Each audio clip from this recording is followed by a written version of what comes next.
আসসালামু আলাইকুম। আপনাদের মাঝে আরেকটা নতুন ভিডিও নিয়ে আসলাম। আজকে কথা বলবো পাথর বসায় কিভাবে মালদ্বীপ বেশিরভাগই পাথর বসানোর কাজ হয়, কি জন্য মালদ্বীপ যারা নতুন আসতে চাইতেছেন তাদের জন্য এই ভিডিওটা। তো ভিডিওটা ভালো লাগলে লাইক শেয়ার কমেন্ট করে যাবেন, ধৈর্য সহকারে পুরো ভিডিওটা দেখবেন, না দেখলে বুঝপাম না। তো অনেক ভাই প্রশ্ন করে যে ভাই মালদ্বীপ সে পাথর বসানোর কাজগুলো কিভাবে করে দেখান, হাতে বসায় না গাড়ি দিয়ে বসায় না কিভাবে করে। তো সেই জন্য আমি কাজের সাইডে আইছি।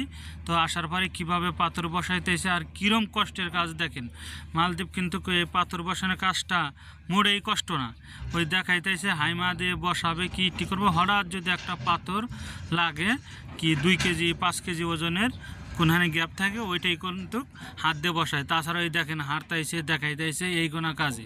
তাছাড়া পাথর বসানোর কাজটা তেমন কষ্ট না, কিন্তু পাথর বসানোর কাজে যদি বোঝেন কি মনে করেন যে যেখানে গ্যাপ কি উঁচা নিচা ওইগুলা যদি দেখাই দিতে পারেন, আর ওই যে লাইনটা যে বসাবে লাইনটা যেন সিধা থাকে কি দেখতে সুন্দর হয়, যদি ওইভাবে বুঝিয়ে দিতে পারেন তাহলে আপনার বেতন অনেক ভালো ধরবে।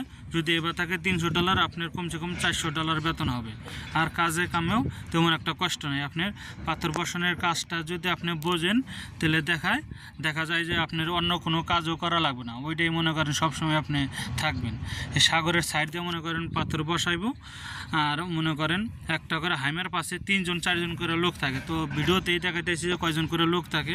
আপনারা যদি এই পাথর মালদ্বীপ আসার পরে এই পাথর বসানোর কাজের লাইনে যদি ঢোকেন তাহলে দেখা যাবে। আর কীভাবে কাজ কাম করতে হয়েছে সাইড দিয়ে দেখেনি। বিদেশ পাই তেমন একটা কষ্ট নেই, কি বিদেশ ফ্যামিলি থুইয়া যারা থাকতে পারবে তাদের জন্যই বিদেশ। 5 লাখ 4 লাখ 3.5 লাখ টাকাতে আসবে, কিন্তু আসার আগে দেখে বুঝে শুনে আসবেন। ভালো একটা কোম্পানি দেখে না আসলে কিন্তু ভাই কষ্টের সীমা থাকবে না। ফ্যামিলিতেও দাম পাবেন না, আত্মীয় স্বজনের কাছেও দাম পাবেন না, কি ঘরের পরিবারের কাছেও দাম পাবেন না। সেই জন্য আমি বলি আসার আগে দেখে শুনে বুঝে আসবেন, ভালো একটা কোম্পানি দেখে আসবেন, মাসে মাসে যাতে পান বেতন পাওয়া যায় সেইভাবে আপনারা কোম্পানি যাচাই বাছাই করে আসলে।